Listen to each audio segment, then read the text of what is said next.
The next small topic is factors affecting the heart rate and heart contractility. अच्छा यार एक बात तो ना समझ लो, हार्ट में ना दो काम हो रहे हैं, एक इलेक्ट्रिकल एक्टिविटी चल रही है, एक मैकेनिकल चल रही है। कल ईसीजी में ये बात हुई थी। कल मैंने कहा था पी वेव एट्रियल कॉन्ट्रैक्शन से थोड़ा सा पहले बनेगी, क्योंकि electrical activity precedes the mechanical, या कह लो mechanical activity follows the electrical activity.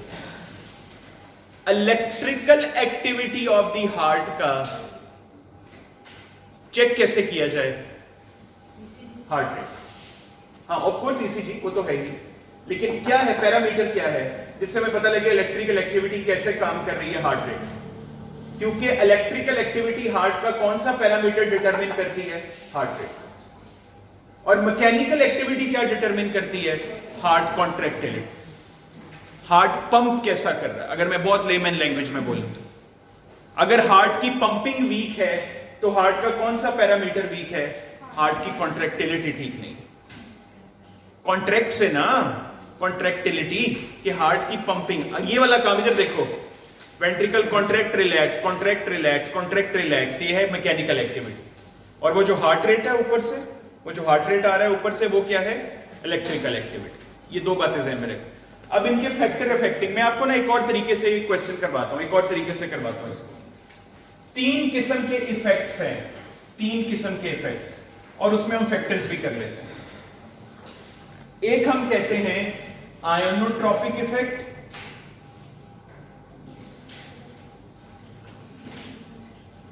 एक हम कहते हैं क्रोनोट्रॉपिक इफेक्ट, और एक हम कहते हैं dromotropic effect.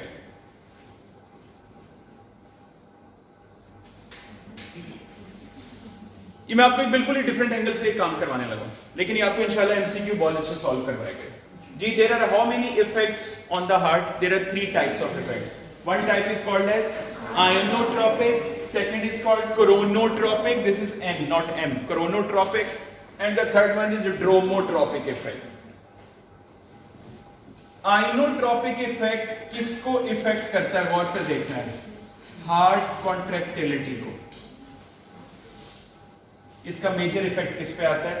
Heart contractility. Chronotropic का मेजर इफेक्ट आता है हार्ट रेट के ऊपर, और ड्रोमोट्रॉपिक का मेजर इफेक्ट आता है एवी नोड के ऊपर। ये तीन चीजें याद रख लो। आइनोट्रॉपिक चेंजेस आएंगी तो मतलब क्या चेंज हो रहा है? Heart contractility. अगर क्रोनोट्रॉपिक चेंजेस आएंगे तो क्या चेंज हो रहा है? हार्ट रेट पे ऊपर नीचे हो रहा है। और अगर ड्रोमोट्रॉपिक चेंजेस आएंगे तो क्या इफेक्ट आ रहा है? यस, एवी नोड पे कुछ इफेक्ट आ रहा है। पहले तो ये चीजें नहीं भूलनी, इन तीनों के मतलब नहीं आपने भूलने। अब मैं कुछ वर्ड लिखता हूं, आपने उसका मतलब बताना है। अगर मैं ये बोलूं there is positive inotropic effect, क्या मतलब? कॉमन सेंस की बात है कि इसका मतलब है कि अब हार्ट की कॉन्ट्रैक्ट करने की पावर क्या हो गई है? इंक्रीज हो गई। And similarly vice versa, what do you mean by negative inotropic effect? It is decreasing, heart अब उतना कॉन्ट्रैक्ट नहीं कर रहा जैसे करना चाहिए। what do you mean by positive chronotropic effect? Heart rate increase हो गया। Negative chronotropic effect, heart rate कम हो गया है। Positive dromotropic effect, AV node की कंडक्शन स्पीड तेज है। एवी नोड पता तो है ना होता क्या है? जो कंडक्शन, अच्छा वैसे कंडक्शन पाथवे रिवाइज कर ले sir. SA node second, AV node. अच्छा एक मिनट, let me stop you here. What is between SA node and AV node? Internodal pathways.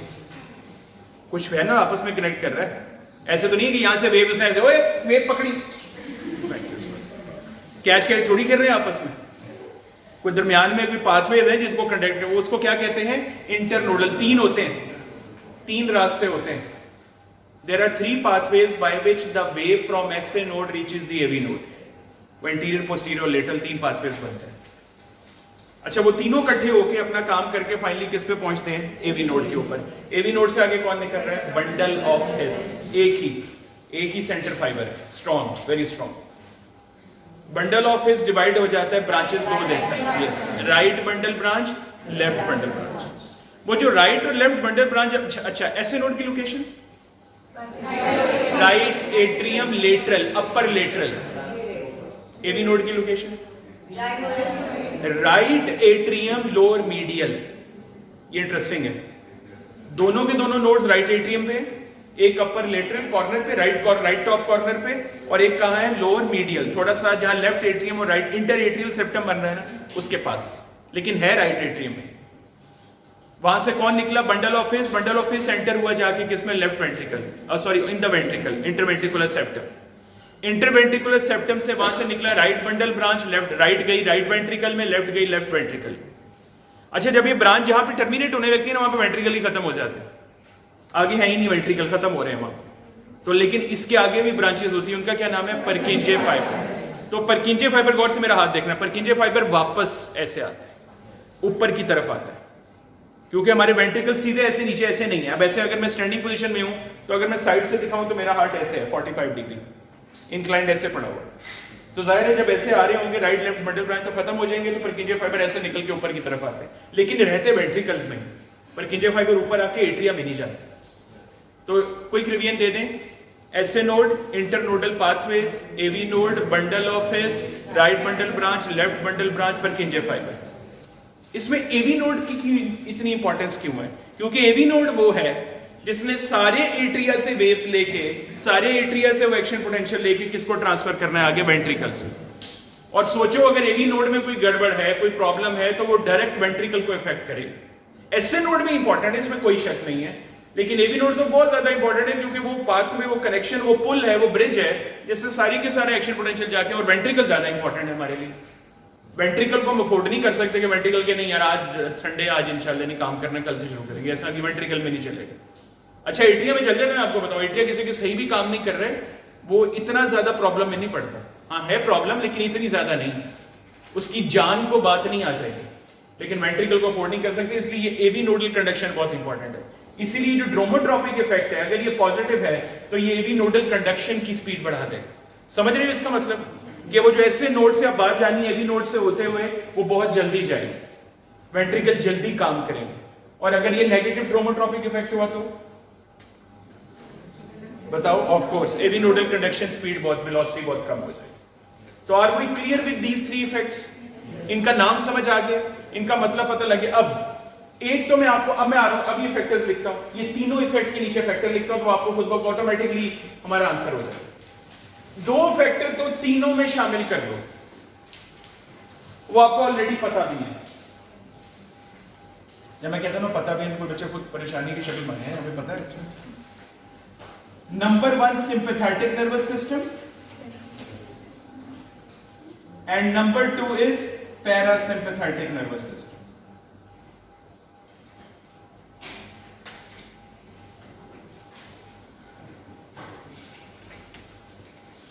याद है? Yes, sir. सिंपैथेटिक कौन सा सिस्टम है? मतलब इसका मतलब है कि हार्ट का काम सिंपैथेटिक में बढ़ने वाला है, कम होने वाला? बढ़ने वाला। We agree? Do we agree on that? And what will happen in parasympathetic dominance? The heart work will decrease. अब गौर से एक बात देखनी है, गौर से। अगर तो है हार्ट कॉन्ट्रैक्टिलिटी या इनोट्रॉपिक इफेक्ट, गौर से अभी बात में एमसीक्यू करवाने लगा हूं, कुछ बोर्ड पे फोकस चाहिए। सिंपैथेटिक नर्वस सिस्टम अगर एक्टिव हो जाएगा, मैं एरो से करता हूं, अगर ये एक्टिव हो जाएगा तो it will have which effect? Positive inotropic. अच्छा, आइनोट्रॉपिक के वर्ड से आइंस, आइंस समझ रहे हो? वो जो एक्शन पोटेंशियल, वो जो sodium channel, calcium channel, potassium channel, वो मतलब सिंपैथेटिक ऐसी चेंजेस लेकर आएगा जिससे वो चैनल की ओपनिंग क्लोजिंग इस तरह से हो जाएगी कि ओवरऑल हार्ट की कॉन्ट्रैक्टिलिटी क्या हो जाएगी? बढ़ जाएगी। अच्छा, इसी अभी पैरासिम्पैथेटिक की बात नहीं करते, अभी सिंपैथेटिक पे रहते। अब इसी सिंपैथेटिक को उठा के इधर लेके जा रहा हूं, किस पे लेके जा रहा हूं? क्रोनोट्रॉपिक पे। किस पे लेके जा रहा हूं? हार्ट रेट पे। अच्छा, अगर मैं हार्ट रेट की बात कर रहा हूं तो मैं किसकी बात कर रहा हूं? बताओ किसकी बात कर रहा हूं? एसए नोड की। Pacemaker, what do you mean by pacemaker? Something which sets the pace is the pacemaker. जो पेस स्पीड को कहते हैं, वो हम क्रिकेट में कहते हैं ना बहुत पेस है यार इसकी, बहुत बॉलिंग कर रहा है स्पीड के साथ, बिल्कुल वो पेस स्पीड को कहते हैं। तो पेस मेकर ऐसे नोड है, और हार्ट रेट की बात कर रहे हैं तो इसकी बात करें, आइनोट्रोपिक की बात कर रहे थे तो किसकी बात कर रहे थे, आइंस की। अगर हार्ट रेट की बात करें इसका मतलब है सिंपैथेटिक नर्वस सिस्टम अगर काम करेगा तो कॉन्ट्रैक्टिलिटी तो बढ़ाएगा ही, लेकिन साथ ही साथ ऐसे नोड पे भी क्या इफेक्ट देगा, पॉजिटिव इफेक्ट। तो ऐसे नोड के बढ़ने से हार्ट रेट बढ़ेगा, तो it will have which effect, which chronotropic effect, positive chronotropic. So do we agree on this? Sympathetic nervous system have both positive inotropic and positive chronotropic effect. Do we agree on this? Clear है? Cardiac output का formula बताना। Stroke volume into heart rate. Stroke volume into heart rate. Stroke volume क्या बताता है? Heart contractility, power कितनी है, और heart rate तो डायरेक्टली हार्ट रेट ही बता रहा है। अगर मैं कहूं कि सिंपैथेटिक नर्वस सिस्टम ने पॉजिटिव आइनोट्रोपिक इफेक्ट दिया है, तो इसका मतलब है कॉन्ट्रैक्टिलिटी बढ़ाई है। क्या मैं ये कह सकता हूं? इसका मतलब है उसने स्ट्रोक वॉल्यूम की वैल्यू क्या कर दी है, ज्यादा कर दी। वो EW पहुंच गए उस पे, वो स्ट्रोक वॉल्यूम जो 80 ml था, तो अब एक्सट्रीम कंडीशन आ गई तो वो 130 ml से भी बात ऊपर चली जाएगी। तो हम डिफरेंस निकालेंगे तो स्ट्रोक वॉल्यूम की वैल्यू बढ़ जाएगी। देखो चीजें कैसे कोरिलेट हो रही, मैं इनको मिला रहा हूं एंड पे ताकि हमारा नॉलेज प्रिसाइज हो जाए।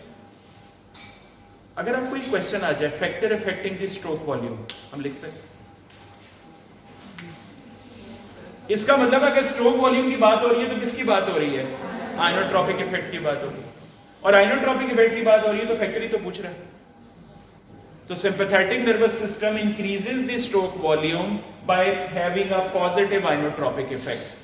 Sympathetic nervous system increases the heart rate by having the positive chronotropic effect. By the way, sympathetic nervous system heart rate को बढ़ाएगा कैसे?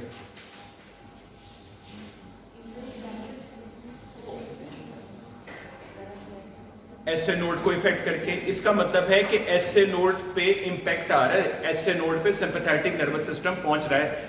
वैसे हमें पता है ना कि हार्ट ऑटो पे चलता है, ये मैं चीजें कुछ क्लियर कर दूं, हमें पता है हार्ट ऑटो पे है, 72 बीट्स के लिए उसको किसी की रिक्वायरमेंट नहीं है, खुद ही अपनी पेस जनरेट कर रहा है, लेकिन सिंपैथेटिक फाइबर वहां आ रहे हैं।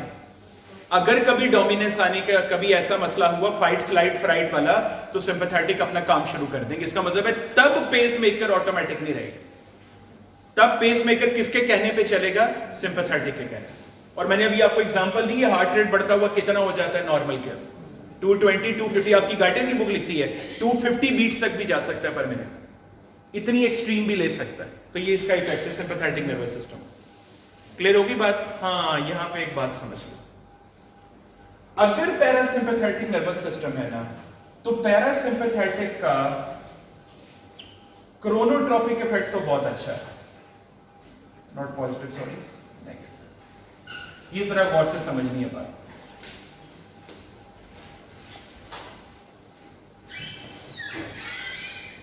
पैरासिम्पैथेटिक नर्वस सिस्टम का कौन सा इफेक्ट बहुत अच्छा है, क्रोनोट्रोपिक। हार्ट रेट इंक्रीज करेगा डिक्रीज करेगा, डिक्रीज करेगा। इसलिए मैं क्या बोलूं, कौन सा क्रोनोट्रोपिक इफेक्ट है, negative. But parasympathetic nervous system has minimal inotropic effect. ये लाइन लिखो, लिखो लाइन। पैरासिम्पैथेटिक नर्वस सिस्टम, चलो मैं सिंपल लाइन लिखवाता हूं। Parasympathetic nervous system has effect on the heart rate, bracket में लिखो can decrease the heart rate. Parasympathetic nervous system has effect on the heart rate, bracket में क्या लिखना है, decreases the heart rate. But parasympathetic nervous system has almost no effect on the heart contractility. But parasympathetic nervous system has almost no effect on the heart contractility. Reason क्या होगी? बहुत simple reason है।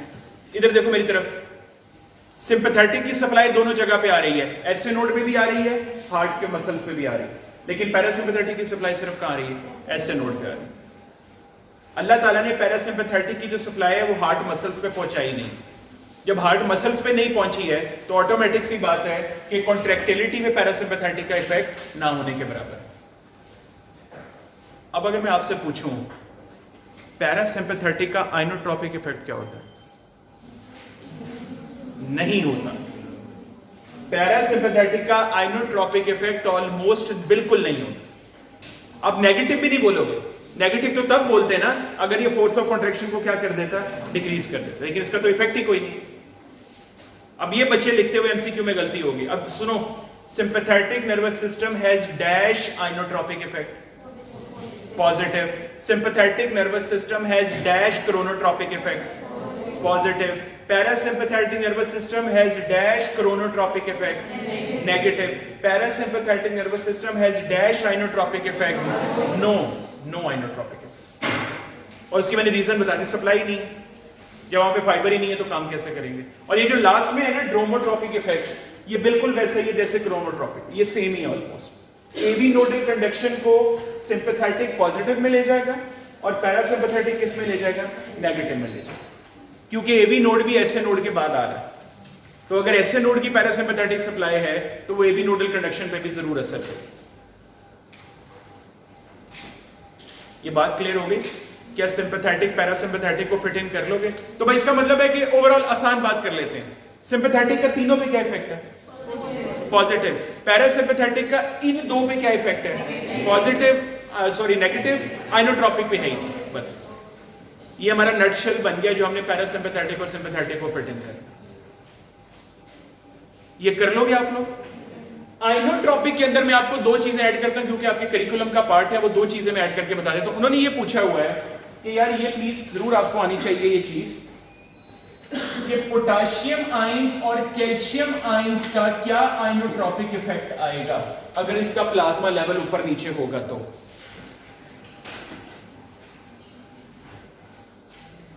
मैं इस पे जाने से पहले आसान कर लेते हैं।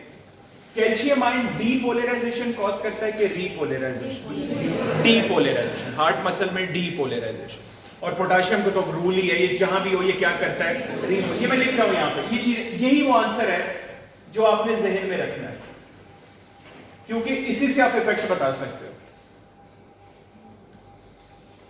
मेरी तरफ देखना है, पोटाशियम रीपोलराइजेशन करवाता है। इसका मतलब है जब पोटाशियम चैनल्स खुलेंगे, पोटाशियम कहां से कहां जाएगा? अंदर से बाहर, तो रीपोलराइजेशन हो जाएगी। अब जरा मुझे एक बात बतानी है, बाहर का मतलब है एक्स्ट्रा सेलुलर। मेरी बात को गौर से सुनना है। बाहर पोटाशियम ज्यादा है, नॉर्मल नहीं है। बाहर हाइपर पोटाशियम या हाइपर कैलीमिया है। तो मुझे सिर्फ इतना बताना है ये बैलेंस का क्या बनेगा? जल्दी हो जाएगा, लेट होगा? जल्दी हो जाएगा। बस इसी में आंसर। अब मैं एक और एंगल से बात समझाता हूं, 2 मिनट में समझ आ जाएगी। 1 मिनट सुन लो। नॉर्मली पोटाशियम को ले लेते हैं intra cellular 1 beaker, extra cellular 1 beaker, 2 beaker में पोटाशियम थे। हो क्या रहा था? नॉर्मली पोटाशियम ये इनसाइड ऑफ सेल, ये आउटसाइड ऑफ सेल। चलो हम बीकर की वॉल एक कर लेते हैं ताकि हमें समझने में और आसानी रहे। हम इसको करेक्ट कर लेते हैं, एक ऐसे बीकर बना लेते हैं। अब नॉर्मली क्या हो रहा था, जब ये पोटाशियम चैनल ओपन हो रहे थे तो पोटाशियम अंदर से कहां जा रहा था? बाहर। कब तक जा रहा था? जब तक बैलेंस ना हो, क्योंकि अंदर ज्यादा था, बाहर कम था। तो बैलेंस होने में एक टाइम लगा। मैं क्या बोल रहा हूं, अब बाहर भी क्या है? ज्यादा है, तो बैलेंस जल्दी हो जाएगा। इसका मतलब है रीपोलराइजेशन का फेज क्या हो जाएगा? छोटा हो जाएगा। रीपोलराइजेशन रिड्यूस हो जाएगी, जल्दी रेस्टिंग आ जाएगा। पॉइंट समझ रहे हो ना मैं किस तरफ लेके जा रहा हूं? तरतीब से सुनो बात, ये कोई इसको रट्टा लगाने की जरूरत नहीं है। मैं इससे सिंपल एग्जांपल लेके आपको नहीं ये बात समझा सकता। अब मैं आपको एक लाइन बोलता हूं, इफ देयर इज हाइपरकैलीमिया, तो पहले तो ये समझ लो, कई बच्चे पढ़ते हुए ये मिस्टेक कर जाते हैं कि हाइपरकैलीमिया को गलती से समझ लेते हैं सेल के अंदर। वो नहीं भाई, सेल के अंदर नहीं, सीरम में। सीरम इज आउटसाइड सेल, इसका मतलब है सेल के बाहर पोटेशियम क्या है, ज्यादा है। लेकिन जब भी एक चैनल खुलना था तो पोटेशियम तो अंदर से बाहर ही आना है। बाहर जितना मर्जी ज्यादा हो जाए, अंदर से ज्यादा नहीं हो सकता। अंदर 140 होता है मिली इक्विवेलेंट पोटेशियम और बाहर सिर्फ 4 होता है। तो बाहर आपको पता है हाई का मतलब क्या है, हाइपरकैलीमिया कब कहते हैं, जब ये वैल्यू 5 से ऊपर चली जाए। अगर किसी का पोटेशियम करवाया वो 5.5 आ रहा है, इसका मतलब है वो हाइपरकैलीमिया है। तो वो तो समझो ना कि 140 तो खैर बहुत दूर की बात है, तो अंदर तो हमेशा ज्यादा ही रहने वाला है। मैं आपको ये समझाना चाह रहा हूं, ये ना समझ लेना कहीं कि बीकर में सर ये इतना ज्यादा हो जाए तो फिर क्या होगा, सर इसका मतलब चैनल खुलेंगे पोटेशियम बाहर से अंदर आएगा, तालियां। ऐसे नहीं होगा, वो मैंने आपको वैल्यूज में समझा दिया। आपको पता है किसी का 6 से ऊपर चला जाए बहुत डेंजरस कंडीशन है, उसकी किसी वक्त भी डेथ हो सकती है। पोटेशियम लेवल रेगुलेट होना इतना जरूरी है।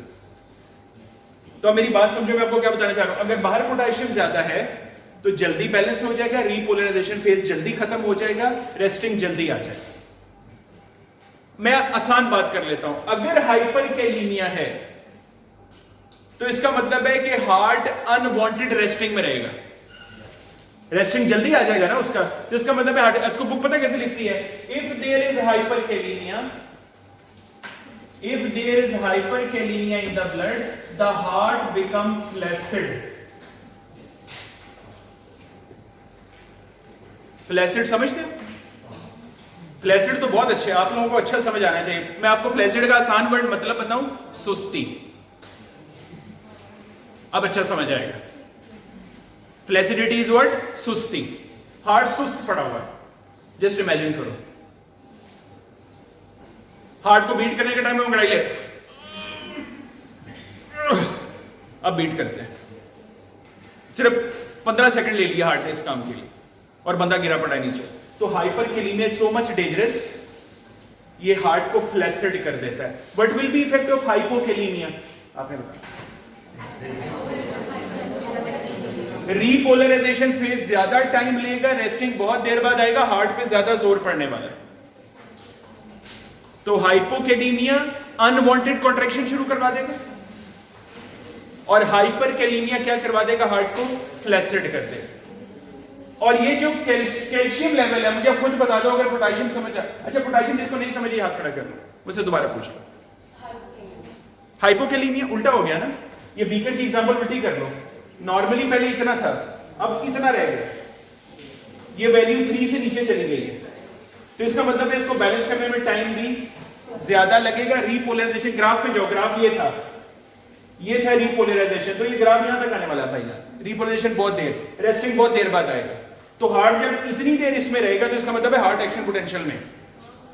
तो हार्ट अगर एक्शन पोटेंशियल में मींस कि हार्ट कॉन्ट्रैक्ट करी जा रहा है।